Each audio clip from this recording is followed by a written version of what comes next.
Military.org podcast coming your way, episode 442.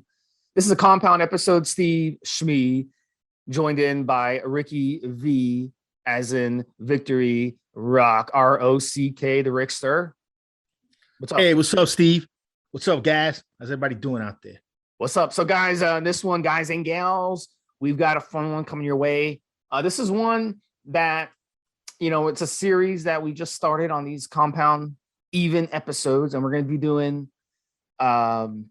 basically myth, bro science, things that you hear in the gym, myths. We're going to kind of talk about them. We're going to debate them.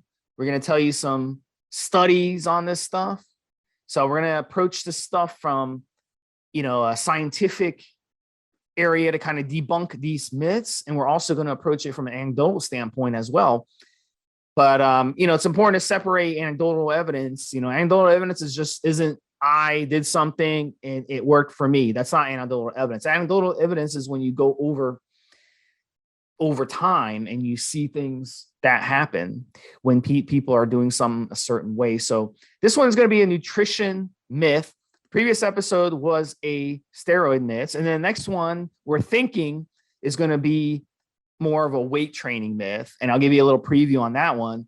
We're going to be talking about, does weight training stunt your growth? So that's going to be a fun one to do. But in this one, we're going to talk about diet myths. So the first one, Rick is going to talk about the first one, and it has to do with breakfast. So Rick, go over the first myth that we hear a lot. And that's something out there that the food companies love people to hear.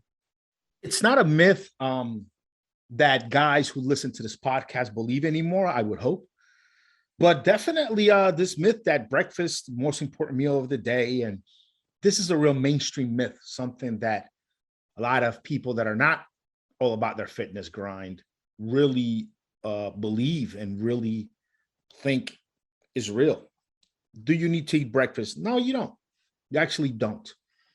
The reason you have some fat, some lard on you right now is because your body is evolved to hold on to body fat for those times, for those days when you just don't have a lot of calories available in your diet. This is evolution. Now, remember, guys, I'm talking here to the guys that are just doing some weights, doing some steroids to just look good with their shirt off, wanting to be Big Bob at the office, neck bulging out of their tie, right? Like, for you guys just trying to be Big Bob at the office, you don't need breakfast. If you're high level, you're competing, you already are way past genetic limitations, taking a ton of sauce. Some of you guys, your coach is going to want to put you on a 6 to even 8 meal a day regimen, spread throughout the day, avoid catabolism, blah blah blah. Those guys, hey man, listen to your coaches. But the rest of us, guys that are just trying to look good with their shirt off, without having to devote so much time, energy, and effort the way the competitive guys are doing. For you guys out there, you can just skip breakfast, man. As a matter of fact, the majority of really hardworking entrepreneurs will tend to skip breakfast or will have something very light in the morning. There's just no need to slam down a bunch of carbohydrates in the morning. There's just no reason at all, especially if you got a little fat on you. If you got some fat mass on you, your liver is probably full of energy that you can spend that day. So that's a myth. Breakfast is not necessary. You're not going to go catabolic and lose all your muscle mass if you don't eat breakfast. It's not going to happen. And that is my advice for pretty much everybody out there. If you want to get on the road to staying lean year round, staying pretty darn lean year round, make sure to omit breakfast from your day. Or you could have something like a breakfast, just make sure it's several hours after you're awake.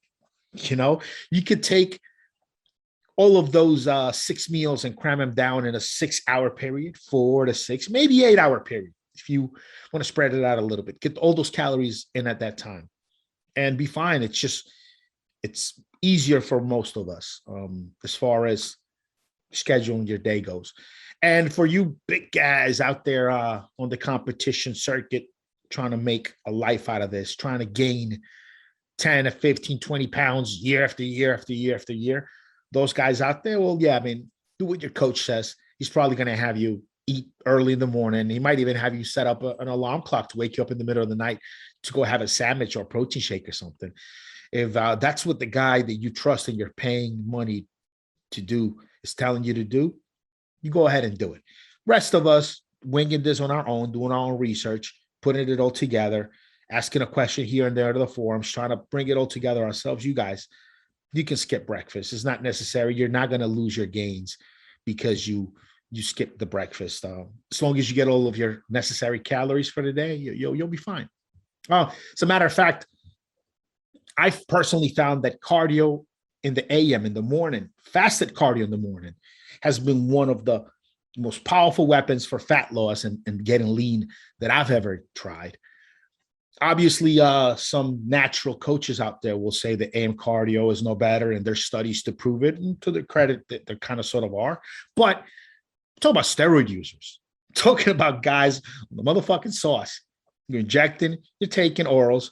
That AM cardio motherfucking works. That AM cardio is really, really, really beneficial, especially you apply some of your him flame around the fatty areas you're trying to reduce. Yohimflame.com, guys, check it out. Yeah, it's definitely a really good weapon for getting tighter, getting leaner. Is maybe skipping that breakfast and switching it out for some cardio instead. A cardio and maybe a big jug of green tea, no sugar, no cream, with some ice. Glug, glug, glug, glug, glug. Chump that down with some water. Maybe take some N2 or N2 before you run. Maybe some cortisol before you run. These are all products you can buy from needtobuildmuscle.com. And just skip the breakfast. Have your first meal after 1, 2 in the afternoon. You're good to go. Next one we're going to talk about is the myth of refined oils are no different than unrefined oils. Because, a lot of people look at both of them and they say, well, spoonful of coconut oil, it's got 150 calories. Spoonful of canola oil has 150 calories. Same thing. Put it in our body, it's going to have the same effects. Wrong. Refined oils is something that humans have only been consuming for a very short amount of time. Now, refined oils that are out there, you can look at, ingredients of these products, and they're put in our foods, in restaurants, in fast food companies. They put them in because they're preservatives and they help the food last longer. When you're a restaurant or a fast food company, you're trying to make as much margin as you can on that food. It's very hard to make a profit. That's why you see a lot of restaurants, they open, they don't last very long, then they shut down. That's just how it goes. It's a cycle. It's a very cyclical industry for that reason. So restaurants, for them to stay alive, they have to cheat. And by cheating, they have to keep this food from going bad. So they use these hydrogenated oils, the canola oil, the vegetable oil, the soybean oil, the safflower oil, the corn oils. Any of these refined oils, when you go through a refining process, you're bleaching it, okay? You are creating heat, okay?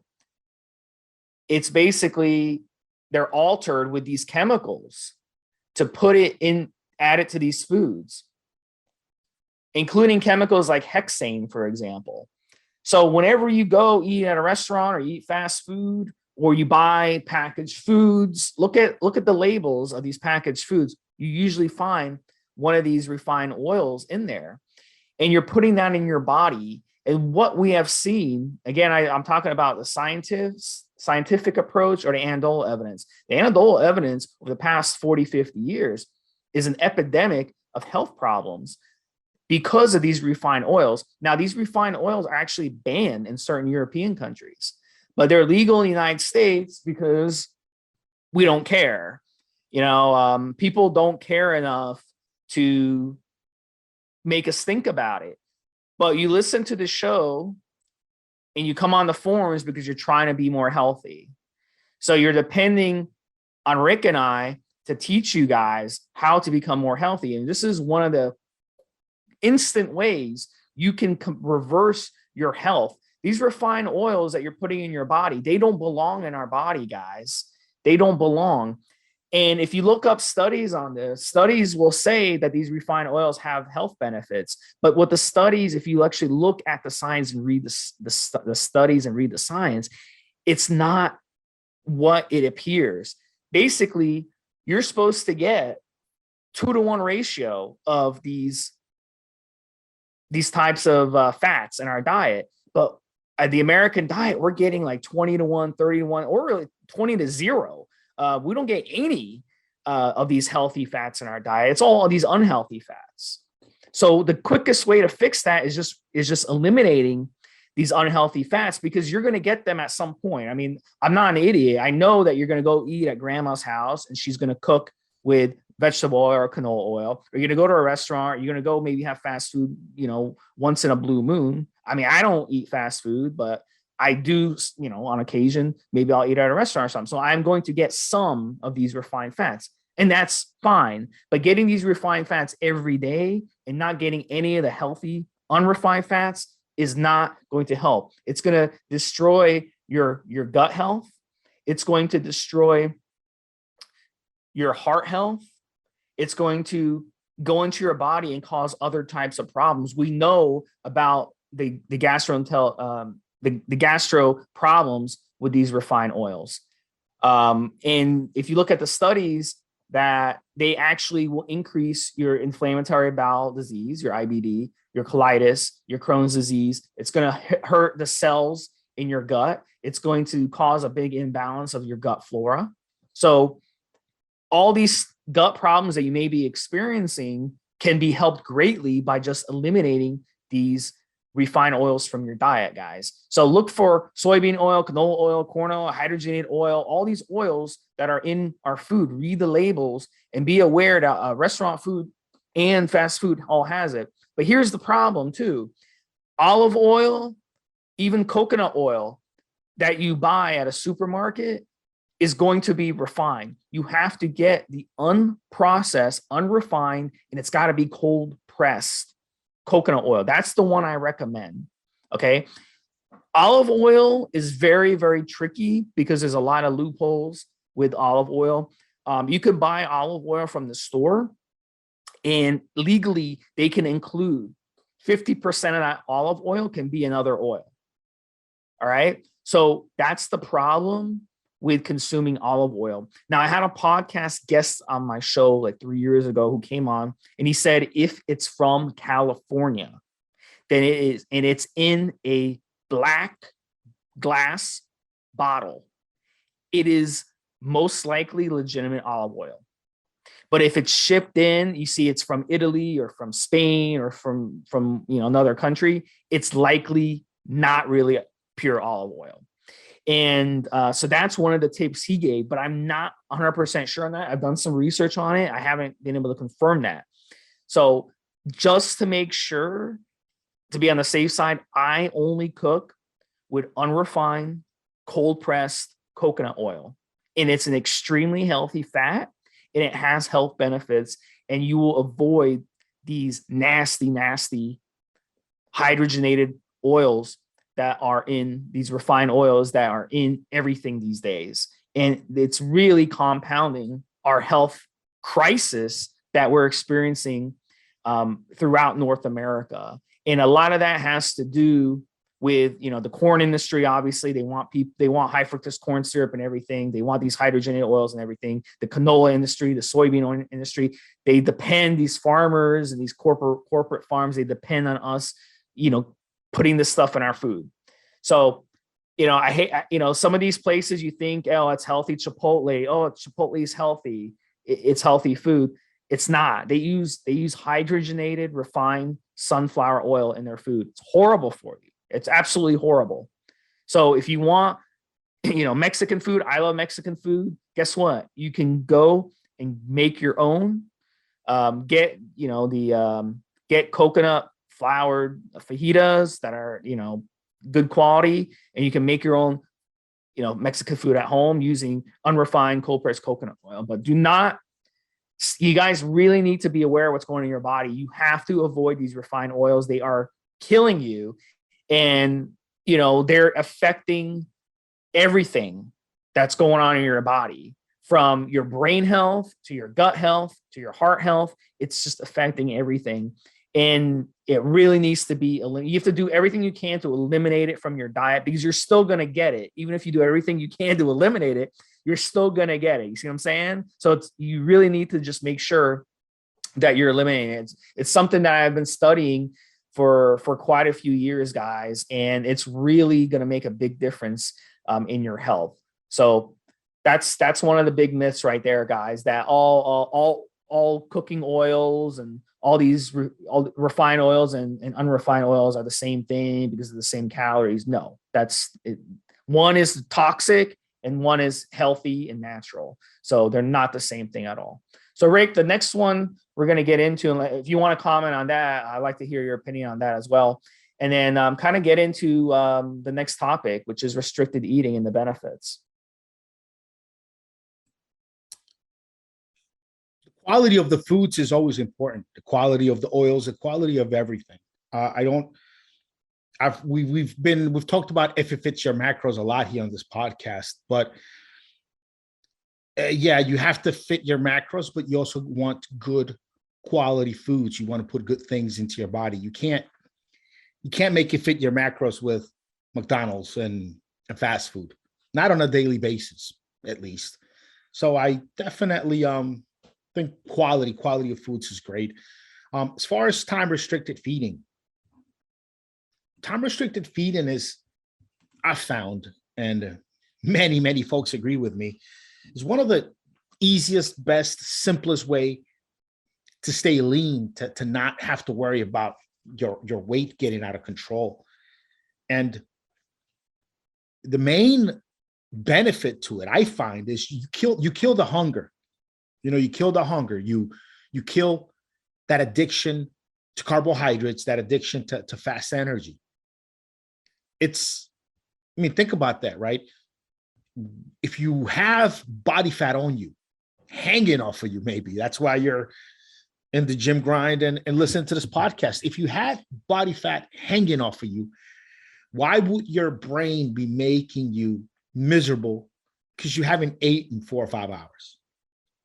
If you have body fat hanging on you, that's stored energy, enough stored energy for days, by the way, then why would your body be making you feel sick, lightheaded, nauseous, pain in your gut, just because it's 2-3 p.m. and you haven't had breakfast and you haven't eaten anything since last night? How does that work, right? Well, that hunger you feel, that eating at your stomach, that lightheadedness, that's withdrawals. So those are real withdrawals, like from drugs. Your body withdrawing of that fast energy, of it being used to you eating from the time you wake until the time you go to sleep. So killing the hunger is one of the most important things you can do, because once you kill the hunger, once you train yourself to eat in a short 4 to 6 hour window, then you're not hungry anymore. And then fasting, going a couple of days with just drinking liquids, it just becomes so much easier to do, way more enjoyable to do. So killing the hunger is a very good benefit to fasting, as well as just making it so much easier to stay lean. Guys, it's just so much easier to stay lean, and you're not going to lose muscle mass. You do need to eat all of your calories, every calorie you need for the day. You need to eat that in that 4 hour window. Of course, you got to do that.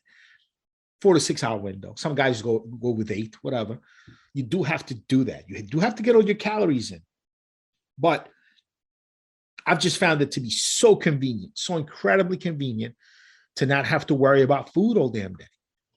To the point that when I have to hang out and do things with regular people, it becomes a bit annoying. But I get used to it. Like going on a trip with my kids or with a lady or whatever it is, I have to remember like these people have to stop throughout the day to get food. And if they haven't eaten in 3-4 hours, they start to get cranky, they start to get antsy. While me, I could just, it could be 9 p.m., 24 hours have gone by. I haven't eaten anything. I just forgot to eat today. Fuck, damn. Oh, it's just too many things going on. And I'm not suffering. And you won't suffer either if you kill the hunger. And time restricted feeding is probably one of the best ways to do it. I'll go back to my point at the start of the podcast. If you're just a huge guy, big competitive guy, and you're working with a coach, definitely gonna want to listen to the guy you're paying money to do what. But if you're just Big Bob trying to look good to go to the office, definitely time restricted feeding is one of the best weapons to just stay lean year round, stay harder than you normally would, eating all damn day. It's just a really, really good tool to help you achieve your goal and stay really lean without going too crazy without suffering over food. And that's the practice of killing the hunger really is incredibly beneficial to any of us that are trying to look good, because most people have a real problem. The real problem most people have has to do with our hunger, our inability to stay focused, to stay geared on the diet. That's a real issue for many of us. So why don't you touch on that story you told me off air about the guy on that show Alone? What happened to him? Explain it. Oh yeah. So there's a show where a lot of people were set up to survive in the wilderness. They're all 5, 6, 7 miles from each other. And one of the guys who got pulled out of the show, he lost something like 40 pounds. It was $500,000 to whomever stayed in the wilderness the longest, and they get a few things to bring with them. Well, this particular guy, he had caught a bunch of fish. He'd caught something like 15, 16 salmon, and he smoked the salmon in order to store it. No refrigerators, right? They had to build their own shelter and stuff. And the guy actually didn't get hungry anymore. He didn't get hungry anymore. And what he started doing was eating only half a fish every other day. To the point where to him, it became a problem, because they would get medical checkups from the show producers. They bring a doctor over to check up all these people at their camps that they built. And this particular guy, they had to pull him out because his blood pressure was low, because his body fat percentage was so low, because he lost so much weight. And as they were trying to pull him out of there and take him, he was kind of upset because he had something like 15 smoked salmon sitting in his thing, but he was far beyond the point where he could eat that food and actually gain sustenance from it, or at least the doctor felt that way. The doctor felt that the only way he could recoup is if he had an IV drip with vitamins and other things and glucose and all this stuff. They didn't trust him just eating more to get back. I don't know how that story so far applies to this, but you and I discussed this, so I told it just the way I told it to you. But he started hoarding food. In his case, because of starvation, one of the things you might do is, first of all, once you've gone enough days without eating, you're not hungry anymore. And this guy wasn't suffering from hunger anymore. He would just have, like I have, or Steve will have, we'll just have low energy. Like, you have low energy because you need those calories, but your stomach doesn't hurt. You're not really lightheaded. You're not feeling all these unpleasant feelings from not having food in your body for the last 3-4 hours. Hunger is not a thing anymore. You just feel low energy. And he was feeling really low energy. He kind of, where he messed up is, instead of eating enough fish so that he could stay really active and catch more game and do other things to, hunt and gather in order to feed himself, he took all the fish he had picked up during the salmon run. He didn't pick up any more. And then, since he rationed out this food over time, his energy was really low, and he didn't have energy to catch any more food. He just didn't have much energy to move around and do much of anything. So really, at that point, he didn't feel he could catch any more, and he started hoarding the food. And that's a psychological response to starvation. To some point, is hoarding food. So I thought that was pretty interesting. But in his case, he wasn't hungry anymore. He had the fish in his hut. he could have just munched down all that salmon in a couple of days, really, just because he was hungry, he was losing weight every day. But he made it past the point where he killed the hunger. He wasn't hungry anymore. And so he could sit there losing weight every day on a steep caloric deficit with fish an arm's length away, smoked salmon arm's length away, and he wouldn't touch it. It's a psychological play. Your body really did evolve to make it through these periods of feast and famine, of taking in and storing calories when they are available, and then burning those calories off when they're not available. And this thing that happens to many people where they get lightheaded and feel like they're gonna fucking pass out because they haven't had food in a few hours, that is just an addiction. Those are symptoms of withdrawal that you're actually experiencing at that point. Yeah. And, so yeah, you done with your point? I'm done. I was gonna follow up. Yeah, I was gonna follow up on that. So the thing is, like, a lot of people feel like, oh, I got to eat every 2 hours. But if you listen to the first myth Rick was talking about eating breakfast, if you wake up in the morning, you throw food at your body, you're gonna want to eat it again. Like after an hour or two, you're gonna get hungry again because your ghrelin and your leptin and your insulin goes haywire, your glucagon goes haywire, and it's just your body's gonna tell you, hey, keep feeding me. But if you just wait to eat and just eat in a window later in the day, you won't get hungry. And anything you feel is just going to be temporary. Like after like 2 to 3 weeks, your body will make that switch. You'll go from, wanting to eat every 2 hours to you're fine, and just drink some water, and you can add a pinch of salt to it and you won't get hungry anymore. So the main myth of this is, number one, as human beings, our species, we're supposed to eat in a time restricted window. We're not supposed to graze on food from by the time we wake up to the time we go to sleep and eat in the middle of the night.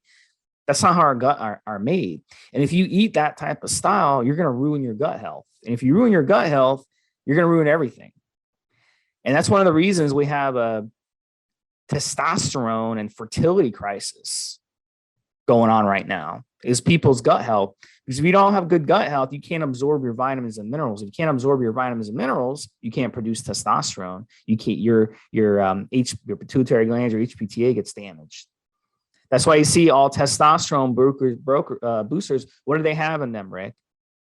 They have zinc and they have vitamin E.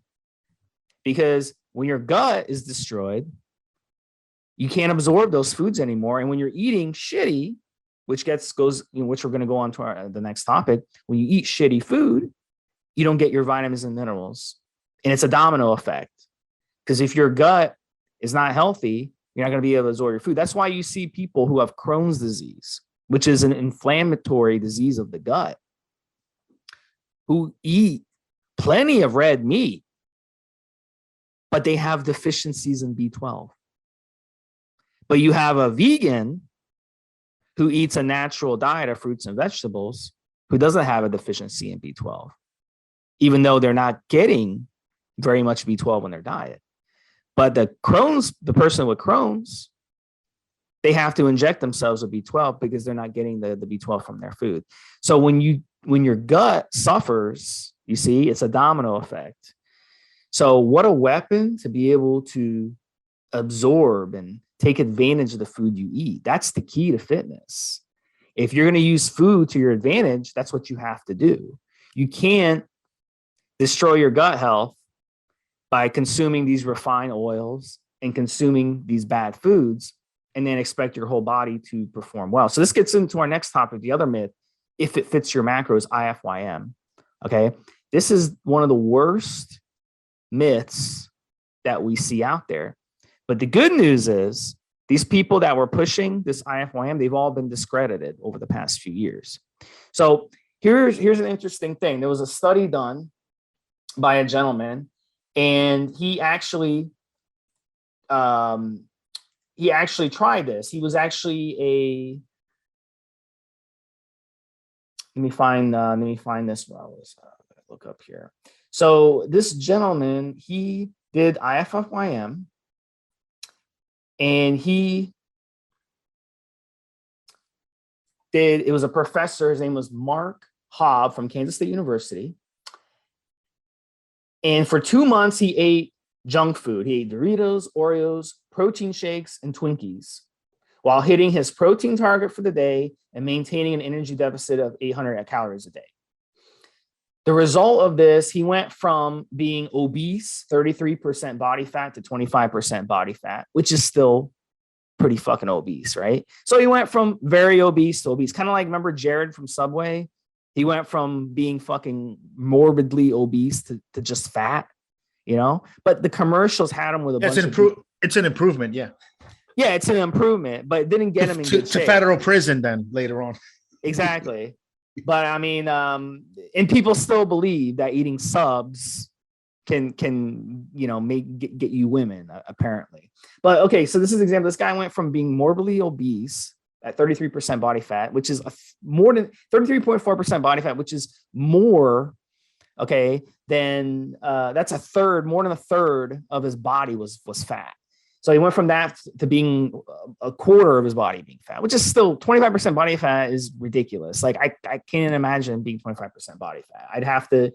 That would take a lot of work to get up to 25% body fat. But anyway, the point is here, yes, he went from morbidly obese to just, and this is what happens on these stupid diets like Weight Watchers, where you're counting points, is that initially you will, you know, being able to eat in a deficit and counting your, you know, and fitting your macros and fitting your carbs and your protein by eating these junky foods. If you're fat, you might lose a little weight initially, but over time you're just going to gain it back because you're destroying your metabolism in the process.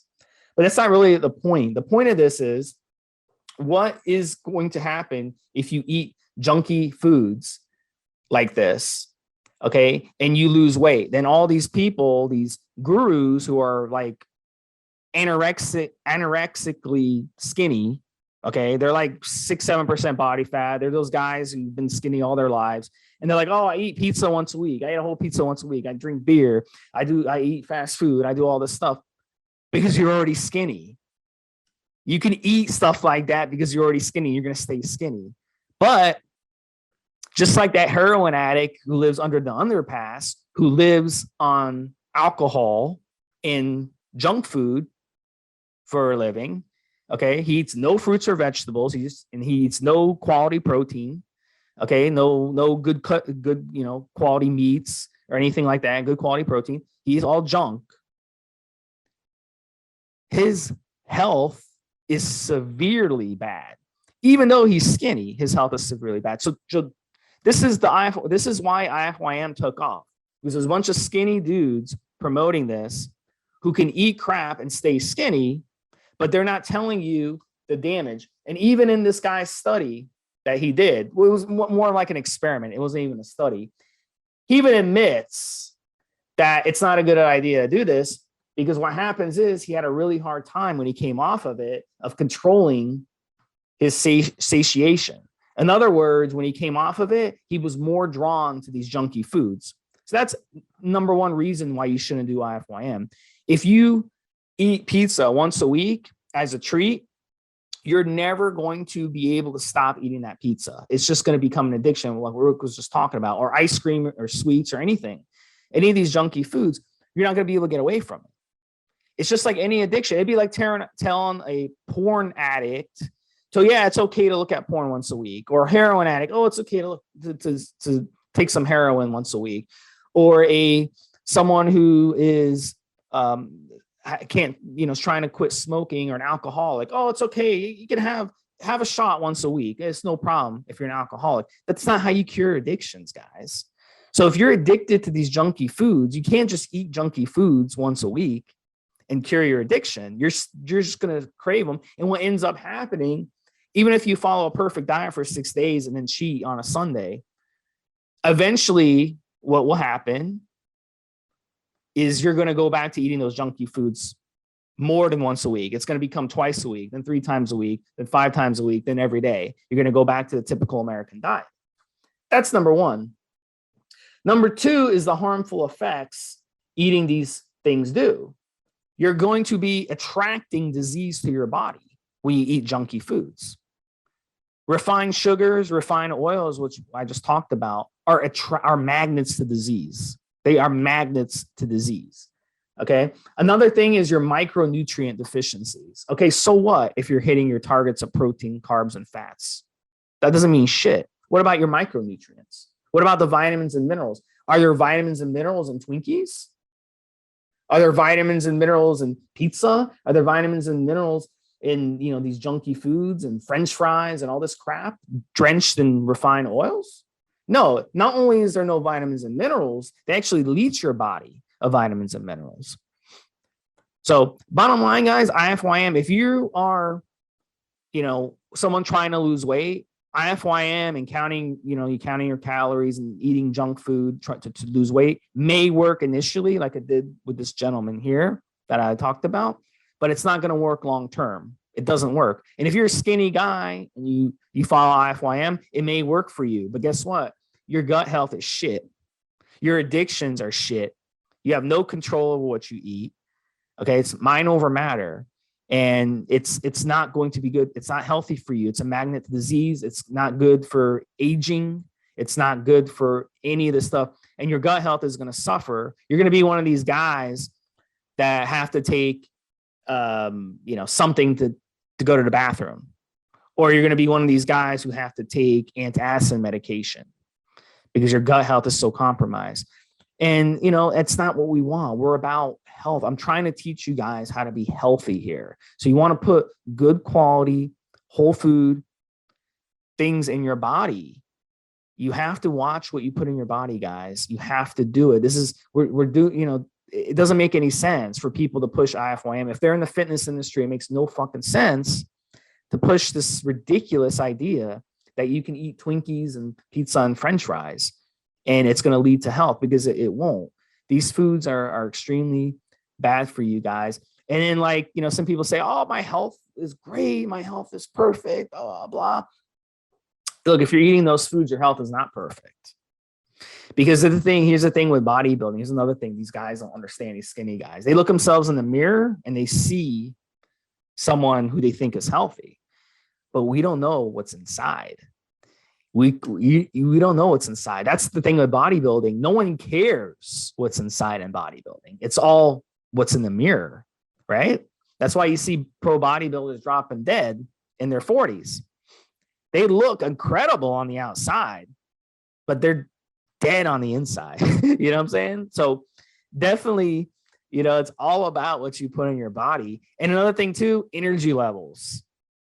Your energy, you're telling me eating pizza, French fries, and Twinkies before a workout you're gonna feel good during your workout? And guess what?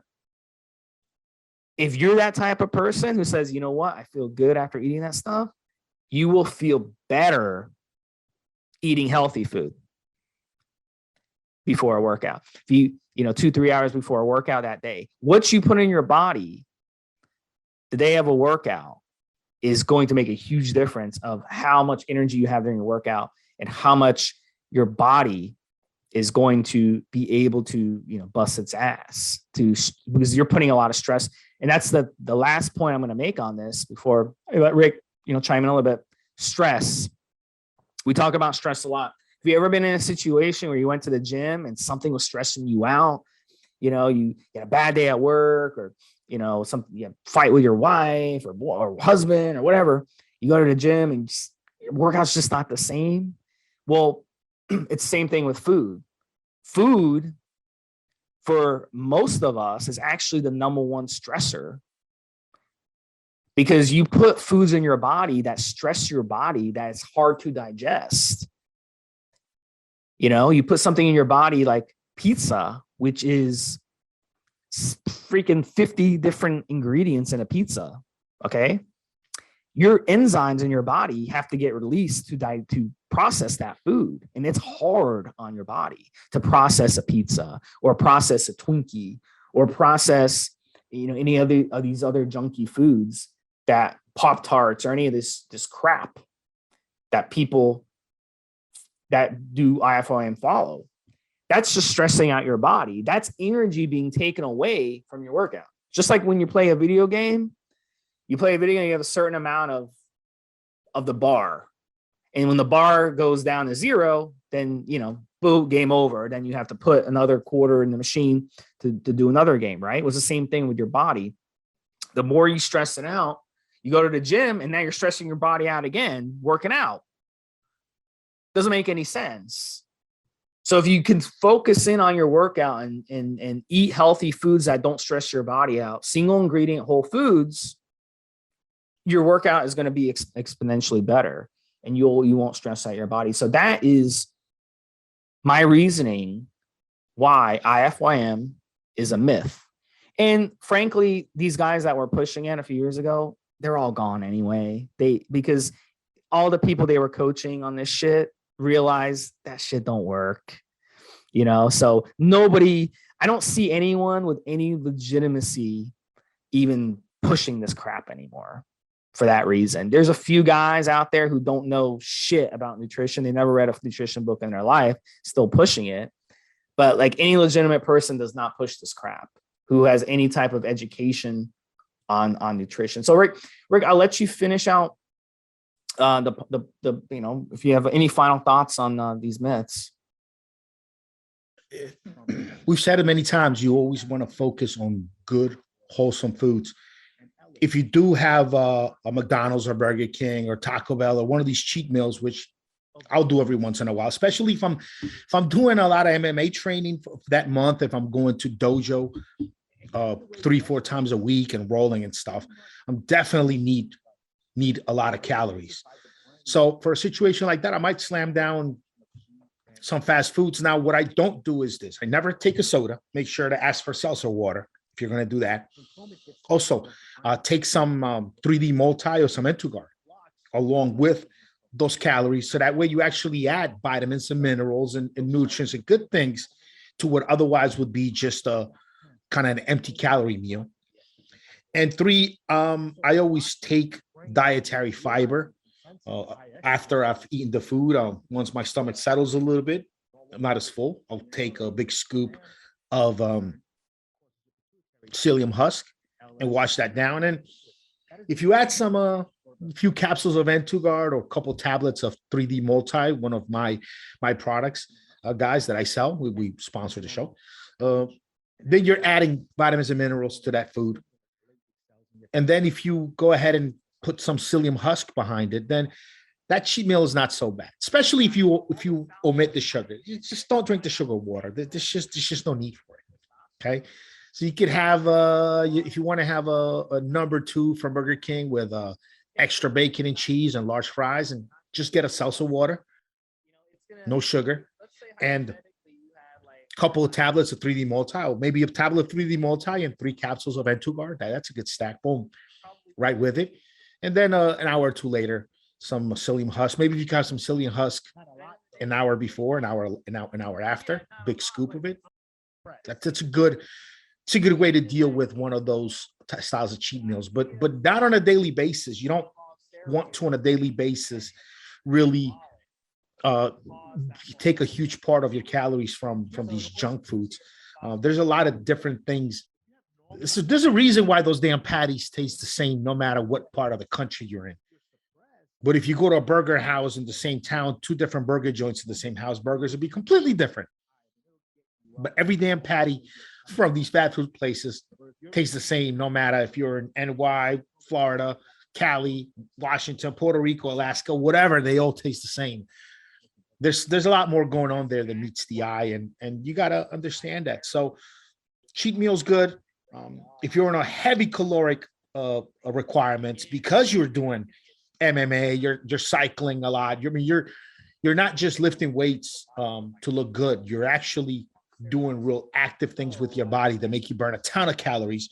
It might get difficult and expensive to really chomp down all those calories in good wholesome foods. You might want to have your good wholesome diet, and then add, if you really need it, add a few hundred calories of some empty calories to go along with it. And I remember one of the first guys I ever heard talk about this publicly was Tito Ortiz.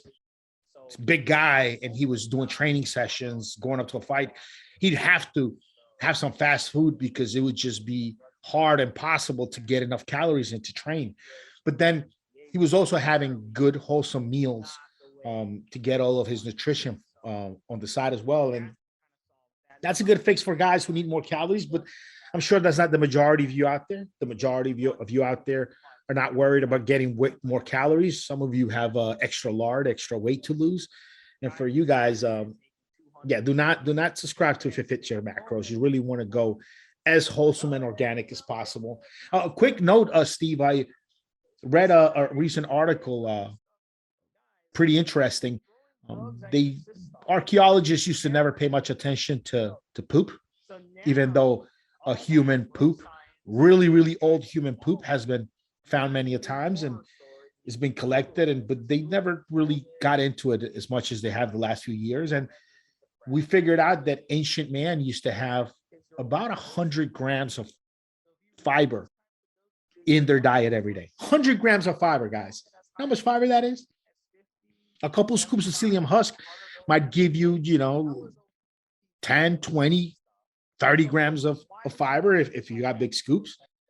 100 grams of fiber is the average. It's kind of the baseline of what they're finding in ancient human poop. So it leads me to believe that if for thousands of years our guts evolved, well, I'm sure for many other species that came before us and then onto us, our guts evolved to process this much fiber, to have this much fiber in it in order for normal functions. There's a very good chance your gut might not be working all that great, might not be working optimally because you're just not getting that much fiber. So that's another thing to throw in there. Well, 85% of people listening to this have are metabolically sick in the gut. And we are, the way our guts are made, we need to eat a lot of fiber and we have to eat a lot of watery types of foods. So unfortunately, if you're a meat eater, eating a steak, medium well or well done is not going to get you where you need to go. You have to eat the organ of the animal. That's where the water is. You know what I'm saying? So we're doing a lot wrong. I really there's a lot of guys out there talking about they only want the muscle in the animal. I mentioned eating chicken hearts, chicken livers, chicken gizzards, cow tongue, cow liver. Because cow heart. You can buy cow heart. We grew up eating like that. It's considered disgusting to eat the organs, but that is actually the healthy part of the animal, and of course the bone marrow. And I actually at some point I have a couple of chicken liver recipes, bro, that are fucking incredible. Chicken liver is one of the tastiest things you could eat, and I can't believe people don't. You can chicken liver if you cook it properly, you can make something that tastes like chicken butter. I mean, it's just incredible. It's really incredible food. So I don't. Yeah, the animals in the wild, and even humans who live in the bush, when they are lucky enough to, get a large animal like a gazelle or something, the first thing they eat is the organs of the animal, and the last thing they eat is the muscle of the animal. So that's actually the order that we should be eating. So, but people they cut off everything of the animal and just eat the muscle. But it's just because we grew up like that, and that's what we can. But we're gonna cover that. We're gonna real quickly. That show that I like, Life Below Zero. The guys on there you see on the show all the time. They shoot caribou, they shoot moose, they shoot animals, and the favorite parts that they like to eat the tongue of the caribou, the heart of the caribou. They talk a lot about how the kidney fat in the moose is really good. You can almost eat it raw. It's so good. Kidney fat, hearts, tongues, really is.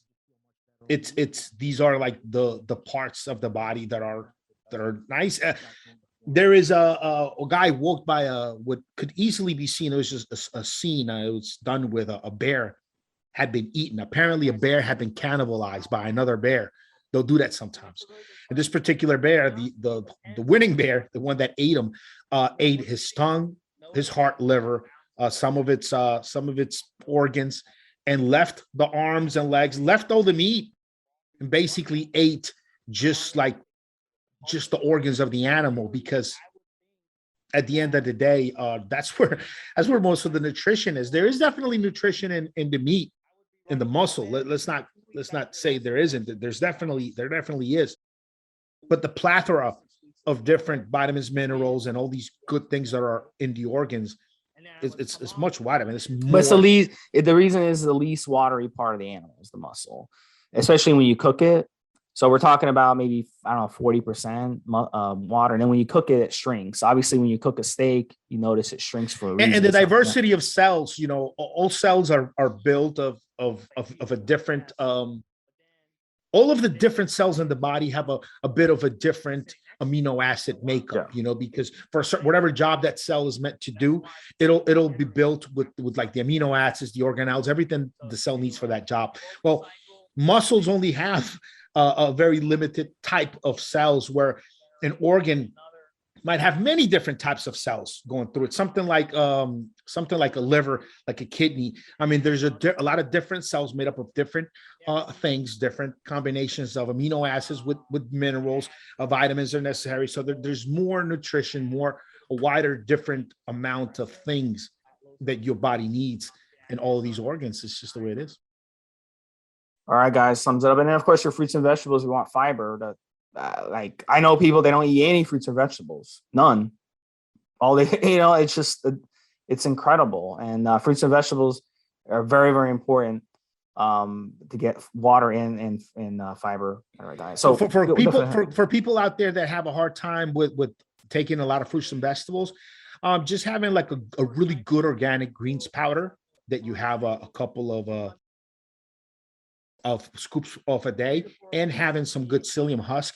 It's a good supplement way to bring into your body a lot of the things you. But I mean, it's not. There's nothing like just good wholesome. Veggies, especially if you grow them yourself. There's just nothing like it. Yeah, if you eat a greens powder, it's not going to really do anything. I don't know. I don't think it does anything. Well, the issue with the greens powder is that you've removed the fiber from the vegetables, which is a lot of the benefit. But some of the micronutrients, some of the vitamins, minerals, different things in the plant that you're actually looking to get, you get it in the greens powder. But there's definitely I see the problem. I just don't see why anyone would have it with fruits and vegetables. I mean, they're delicious. I mean, I don't see.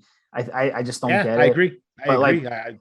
Again, it's just people probably just didn't grow up eating them, and they don't have a taste for them. But I mean, there's nothing better than a tropical fruit, like a delicious watermelon or all kinds of fruit, all kinds of vegetables. Right now, we're in pumpkin season, man. You know how many different things you can make. I love spinach. How many different types of pumpkins there are? Yeah. I make a pumpkin cream pumpkin. I mean, this just butternut squash, sweet potatoes. Yeah. It's amazing. All these broccoli. There's a lot of different things. Yep, you gotta eat those. You gotta eat those with your dinner. So, but we'll definitely hit these up, guys. Episode 442. Hope you guys learned a lot. Definitely, hit me up if you want some more help with your diet. That's what I specialize in. We'll talk to you guys next week. Take care. Have a good one, Steve. Have a good one, guys.